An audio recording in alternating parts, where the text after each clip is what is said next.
Mon prochain invité, c'est David Thibault, qui est président du conseil d'administration de l'Association de baseball de Saint-François-de-la-Rivière-du-Sud. Bonjour, David. Bonjour, Michel. Comment ça va? Ça va très bien. Oui. Baseball, au mois de mars? Oui. Déjà? Déjà? Oui, c'est ça. Nous à ce temps-ci, février-mars, c'est le temps qu'on se prépare. On prépare la saison, puis veut pas, ça va venir quand même assez rapidement. C'est sûr que présentement, dans la période qu'on connaît, il n'y a pas de pratiquants en gymnase. D'habitude, ça commence au mois d'avril, mais présentement, là, on attend plus l'extérieur qui va plus début mai. Début mai, ça dépendamment de la fonte des neiges. Là. Mais avez-vous eu une saison de baseball l'année passée? Oui. Même avec la COVID? Oui, on a eu une annonce là, en juin là, qu'on a pu débuter le 4 juillet, en fait. Donc, préparation des équipes là, vers la mi-juin. Mais ça a été vraiment un peu une course folle. Là. Ça a été très, très rapide, une saison condensée. Pas de tournoi. Par contre, c'est ça, les jeunes ont pu jouer. Là, puis ça, c'était vraiment important pour nous, avec quelques petits changements, là, des choses comme, exemple, l'arbitre derrière le marbre devait être derrière le lanceur. Donc, ça a été des ajustements. Là, pour... L'arbitre derrière le marbre devait être derrière le lanceur. Oui, ça a été vraiment... Ça a été difficile à juger. Oui, l'ajustement là, pour nos arbitres, là, ça a été quand même quelque chose là, en général, là, un peu partout, excusez-moi. Oui, c'est ça. Dans le fond, je pense pour la largeur, c'est tel que tel. C'est plus pour la hauteur, des fois. Quand on prend les niveaux à partir de Pee-Wee-A, Bantam, Midget, là, il y a plus de balles à effet. Là. Ça, c'est là que c'est un petit peu plus compliqué. Là. Au niveau moustique, c'est moins pire. Puis atome, c'est le lance-balle. Fait que ça, c'était correct. Là. Mais ça a été de l'ajustement pour eux, effectivement. OK. Ça a dû critiquer parce que ouais, ben, je pense déjà, que... quand l'arbitre est derrière le marbre, des fois, il est critiqué, fait qu'il faut bientôt derrière du lanceur. Oui, c'est sûr, mais en fait, les gens étaient totalement contents que nos jeunes puissent jouer. Ouais. Je pensais pas... le mot d'ordre était soyez indulgents, là, nos arbitres sont là, puis déjà qu'il n'y en a pas beaucoup, il faut en prendre soin. Puis, faut rappeler que ce sont des enfants aussi. C'est ça, c'est en plein ça. C'est quel âge que ça... En fait, nous, on a des équipes d'Atome, normalement, Atome à Midget, donc c'est 7 ans à, je dirais, 18-19 ans, là, normalement, peut-être 18, là. Ton 7 à 17, on se trompe pas. Okay. Le junior, là, je pense qu'il commence à 18, mais en fait, nous, on commence les équipes, là, c'est vraiment Atome, qui est 7 et 8 ans, etc., Moustique, puis oui, Bantam, Midget. On a du novice aussi qui est d'initiation. Nous, à Saint-François, c'est pas, exemple, comme en ville, des fois, ils sont capables, dans les grosses associations, d'avoir 7-8 équipes novices, puis ils font jouer contre l'autre. Nous, c'est plus d'initiation. Donc, le dimanche matin, c'est consacré à eux. Mais si un enfant de 4, 5, 6 ans, il peut commencer là, sans problème. Puis ça, c'est un coût vraiment modique là, que nous, on offre, là, parce que ça a été longtemps gratuit. Là, on demande un petit 20 $ pour toute la saison. C'est vraiment des parents bénévoles. C'est pas cher, 20 $. Non, c'est ça. Vous occupez quand même des enfants, là. C'est ça. Puis tu sais, les jeunes, ils s'amusent, ils découvrent le sport. Puis c'est ce qu'on veut aussi, parce que le futur, ceux qui aiment ça, bien, ils deviennent des atomes plus tard, puis des moustiques, etc. Donc, est-ce que c'est juste pour Saint-François ou si vous couvrez plus grand de territoire? Non, c'est ça. Dans le fond, nous, c'est les deux MRC. Depuis quelques années. Montmagny-Lillet. Oui, Montmagny-Lillet, on a même quelques jeunes de Bellechasse aussi, là, de Saint-Michel, Saint-Vallier, Saint-Raphaël, la Durantais. Dans le fond, eux, tant que tu n'as pas joué, par exemple, on a des jeunes de Saint-Michel, tant qu'ils n'ont pas joué, s'ils décident de venir jouer à Saint-François, bien, ils commencent avec Saint-François. S'ils décident d'aller à Lévis, ils vont à Lévis. Mais nous, on est, dans le fond, l'association la plus à l'est de la LBMRQ, qui est notre ligue, là. La Ligue baseball mineur région de Québec. Puis on est vraiment la plus à l'est. Après ça, ça va dans l'autre région, qui est Bas-Saint-Laurent, qui est à la Pocatière. Mais là, explique-moi comment ça se passe, ça. Ça joue à Saint-François, c'est des gens qui des jeunes qui peuvent s'inscrire partout, là, de Montmagny-Lillet, qui s'inscrivent à l'association de baseball de Saint-François. C'est ça. Ils jouent à Saint-François ou ils jouent ailleurs? Oui, ben c'est ça. En fait, c'est du baseball compétitif. Donc, les matchs locaux jouent à Saint-François et à Montmagny. Pourquoi Montmagny? C'est qu'en fait, rendu à Bantam, le terrain est trop petit à Saint-François, donc on vient... Parce qu'il frappe plus fort. Oui, c'est ça. Sinon, il y aurait trop de circuits, trop dur pour les lanceurs. Okay. Puis il y a aussi une question de distance des buts aussi, là, qui devient compliquée. Rendu à Bantam, nous, à Saint-François, ça embarquerait presque sur le gazon, donc ça devient compliqué, tandis qu'à Montmagny, le terrain, il est fait pour ça. Donc, nos équipes, habituellement, là, Atome, Moustique, puis oui, ça joue à Saint-François. À partir de Bantam, joue à Montmagny. Puis... Mais c'est pas réglementaire? Je te pose des questions parce que je connais pas ça. Pas de problème. C'est pas réglementaire pour les espaces entre les buts ou pour le lanceur? Oui, c'est ça. En fait, c'est que les buts, exemple, Atome et Moustique, c'était 60 pieds, puis oui, c'était 70 pieds. Okay. Rendu parce que le vrai jeu, exemple, les seniors aussi, ils vont jouer à 90 pieds. Tandis que, exemple, Bantam, Midget, Bantam, c'était 80. Je crois que Midget, c'était 90. Mais c'est ça, c'est vraiment... c'était un point... Okay, j'apprends ça. Moi, je pensais que c'était tout le monde pareil, mais non? Okay. Le petit moustique, faut c'est ça, t'en plein ça. Puis ça fait du jeu autant défensif aussi. Il faut qu'ils s'habituent à envoyer la balle assez vite sur les buts. Mais c'est ça, on sépare ça. Puis habituellement, les gens, ce qui arrive, c'est qu'on joue dans une ligue, on va aller jouer, exemple, à Lévis, à Saint-Nicolas. Dans le B, c'est plus beaucoup Rive-Sud parce qu'il y a plus d'équipes un petit peu. Tandis que quand on est dans le A, tu peux aller jouer en Beauce, des choses comme ça. Donc, on sait que les jeunes sont beaucoup derrière les écrans d'ordinateur. Est-ce qu'il y a encore beaucoup de jeunes qui jouent au baseball?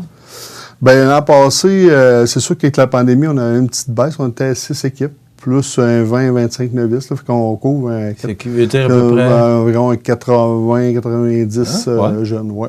C'était très bien. Puis c'est sûr qu'on est une des plus petites associations, sinon la plus petite dans la région de Québec. Par contre, nos équipes, là, souvent, ils réussissent à tirer leur épingle du jeu. Puis c'est vraiment... nous, l'important, c'est le développement. Puis ce qui est le fun, c'est qu'encore aujourd'hui, il y a des Bantam qui étaient là quelques années, Atome, qui jouent encore. C'est ça qui est le fun pour nous, de voir une continuité, puis qu'ils ont développé le goût pour le sport, ils aiment le sport. Puis on a vraiment, je pense, un sentiment d'appartenance là, une fois qu'on est embarqué là-dedans. Est-ce qu'on est bien équipé? Est-ce qu'on a des bons terrains? Est-ce qu'on a des équipements? Est-ce qu'il y a ce qu'il faut pour les jeunes, pour les encadrer aussi? Parce que, je sais que tu t'en occupes beaucoup, puis il y a d'autres personnes aussi avec toi là, qui s'occupent de ces jeunes-là. Est-ce que, parce que tu dis que les jeunes continuent après, ça veut dire qu'il y a un bon encadrement, là? Oui, en fait, nous, on a un CA d'une dizaine de personnes, puis je pense que, comme moi, c'est tous des gens assez passionnés. Puis, Saint-François, c'est un village où le terrain de balle, toutes les infrastructures sportives sont au centre du village, puis on a des familles comme les Saint-Pierre, les Morins, les Théberges, c'est des gens que ça fait des années qui donnent du temps, qui vont s'occuper du terrain. Je veux dire, l'infrastructure est là, puis si on a besoin, la municipalité est là pour nous aider. Puis, si je regarde ici à Montmagny, le terrain est déjà là, il y a une coche d'amélioration avec l'arrivée du senior. Puis, je crois qu'il y a beaucoup de... En tout cas, pour avoir parlé avec Martin dernièrement, qui s'occupe du senior, je pense qu'il y a une bonne volonté de continuer à améliorer le terrain. Puis, nous, en tout cas, à date, on est quand même satisfaits. Puis, les autres équipes d'extérieur, là, je pense qu'ils trouvent que c'est le fun. On a une belle... des bonnes synergies, des bonnes infrastructures. Ouais.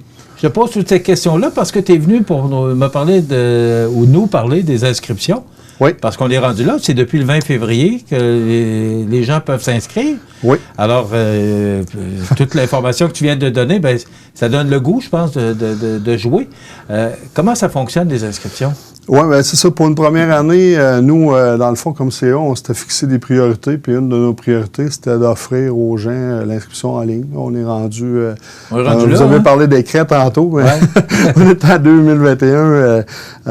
On parlait d'écran, puis les gens ils aiment ça quand c'est facile. Puis là, je pense qu'on était rendu là à arrêter d'avoir, exemple, le papier avec une enveloppe d'argent, puis ici et là. Donc là, l'inscription en ligne, c'est très simple. Il y a déjà des gens qui l'ont fait depuis le 20 février. Puis j'invite tous ceux qui reviennent année après année de le faire, puis les nouveaux aussi. Donc, là, vous allez avoir le site affiché en dessous de l'écran, j'imagine. Ouais. En dessous de moi, finalement. Mais vikingsaintfrançois.com, puis la page Facebook des Vikings, on met toute l'info là. Donc, on est rendu là, puis c'est un service qu'on voulait offrir à nos membres, honnêtement. Là. Puis, en plus, notre site Internet qu'on a développé avec Crazy Sport, que vous connaissez probablement parce que c'est des gars locaux, des amis à moi du secondaire qui ont parti ça à l'époque. On l'a développé, puis on sent que ça va être un outil pour nous autres. On va le faire développer, puis au fur et à mesure de la saison, on va l'utiliser de mieux en mieux, puis je pense qu'on était rendu là comme association. Est-ce que ceux qui sont déjà inscrits, qui ont joué l'an passé, ils doivent se réinscrire? Est-ce qu'ils doivent renouveler à chaque année? Oui, c'est ça. C'est une inscription annuelle, parce qu'il y en a qui décident, il y en a qui reviennent, il y en a que ça peut arriver des fois. Fait qu'il faut s'inscrire. Oui, c'est ça. Ça, c'est annuellement. Puis là, cette année, ce qu'on a fait, parce que l'année passée, ça n'a pas été une saison tout à fait comme d'habitude. On a gardé les mêmes prix que l'année passée, puis en plus, il y a toujours des frais d'Internet, finalement, des frais transactionnels. Nous, l'association, cette année, on a décidé de les assumer pour une première année pour que les gens, ça soit transparent pour eux. Bon, par exemple, l'année passée, ça m'a coûté 200 $, mais cette année, ça va me coûter encore 200 $. Ça coûte combien, justement? Tu parles de 200 $? Oui, c'est autour de ça pour une saison complète. Là, il y a des petites technicalités, là, parce qu'on a une participation à notre financement, qui est les ventes de boîtes de chocolat, tout ça, là, des détails, là, mais ça tourne autour de ça. Donc, en gros, là, vous pouvez compter 10 $ le match, là, ça ressemble pas mal à ça. Okay. Parce que pas une saison, c'est souvent autour de ça, 20, 18 matchs. Avec les finales ou juste les matchs? Les matchs de saison, oui, c'est ça, les matchs de saison. D'habitude, cette année, on ne sait pas encore qu'est-ce qu'il va y avoir, il va y avoir des tournois, mais Baseball Québec, en fait, à mi-février, normalement, ils déposaient leur plan pour un début de saison au début juin. Normalement, avec préparation au mois de mai à l'extérieur. Est-ce que ça sera accepté? On verra l'évolution, mais on espère beaucoup. Là. On a réussi à jouer l'an passé, puis il n'y a pas eu vraiment d'éclosion. On se dit que cette année, il ne devrait pas avoir de problème, normalement. En début d'entrevue, tu disais que la préparation se fait à l'intérieur du gymnase? Oui, bien, en fait, depuis l'année passée, ça n'a pas été le cas, mais de ton exemple, une saison normale, pas de pandémie. Pas de pandémie, d'habitude, début avril. Ça arrive une fois aux 100 ans. Ça devrait être correct pour un bout, là. C'est ça. Début avril, là, normalement, là, on commence les activités en gymnase pour, après une première fin de semaine, un ton de dérouillage, si on veut, puis après ça, tranquillement, pas vite, pour que quand les jeunes sortent à l'extérieur, il a déjà fait quelque chose côté baseball. Mais c'est ça, là, présentement, c'est plus tranquille un peu. Le baseball 360 est encore fermé pour les cages de frappeurs. C'est un endroit à Québec où tu peux frapper des balles, qui est le fun pour les jeunes. Puis, est-ce que vous avez ça à Saint-François? Non, mais par contre, on a une cage de frappeurs. Okay. Ça, c'est une belle nouveauté là, depuis 2 ans. Là, ça a été vraiment quelque chose de bien là, comme investissement. Puis en plus, ça nous aide là, quand on fait des pratiques ou les échauffements d'avant-match. C'est bien pratique. Puis ça, c'est vraiment un bel outil pour nous autres. C'est une cage qu'il faut lancer. Il n'y a pas de... Mais c'est vraiment plaisant. OK. Alors, les inscriptions se font depuis le 20 février. Oui. C'est jusqu'à... C'est quoi la date? En fait, c'est jusqu'au 30 avril, mais nous, on a un prix réduit jusqu'au 1er avril. Parce qu'on veut inciter les gens à s'inscrire tôt. C'est plus facile pour nous de former des équipes, puis surtout d'avoir une idée. Bon, OK, là, je m'enligne sur 2 atomes ou... j'ai un chiffre, parce que des fois, au baseball, ce qui est un peu, des fois, tu peux arriver, par exemple, à 16, qui est un chiffre plate, parce que c'est trop pour une équipe, puis pas assez pour 2. Donc, à un moment donné, on est à 16, exemple, dans le moustique, bien, on va peut-être faire plus de publicité pour essayer de revoir les moustiques. Des choses comme ça. C'est ça qu'il faut faire attention, là, pour ne pas se ramasser à 14 dans une équipe. Là. Okay. C'est ça donc, tarif réduit jusqu'au 1er avril. Oui, c'est ça. Mais sinon, jusqu'au 30 avril, les jusqu'au 30 avril, il y a une petite augmentation, mais c'est pour inciter les gens à s'inscrire pour qu'on puisse mieux enligner notre saison puis avoir une belle saison. Le site pour aller s'inscrire? Oui, c'est www.vikings-saintfrançois.com. Viking avec un S, là? Oui, Vikings, exactement Ouais. comme ça. Saintfrançois.com. Puis tout est là sur notre page Facebook qui est à Vikings de Saint-François aussi. Est-ce qu'il y a un numéro de téléphone, David, si les gens veulent s'informer?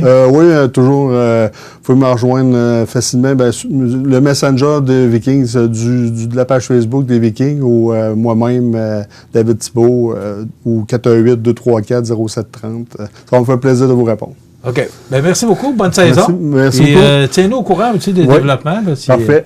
Si on peut avoir des résultats, savoir comment ça va. Oui, parfait. Merci Sans beaucoup. problème. OK. Bye. David Thibault, qui est président de l'Association de baseball de Saint-François de la Rivière-du-Sud. Voilà. Ça complète. On s'arrête.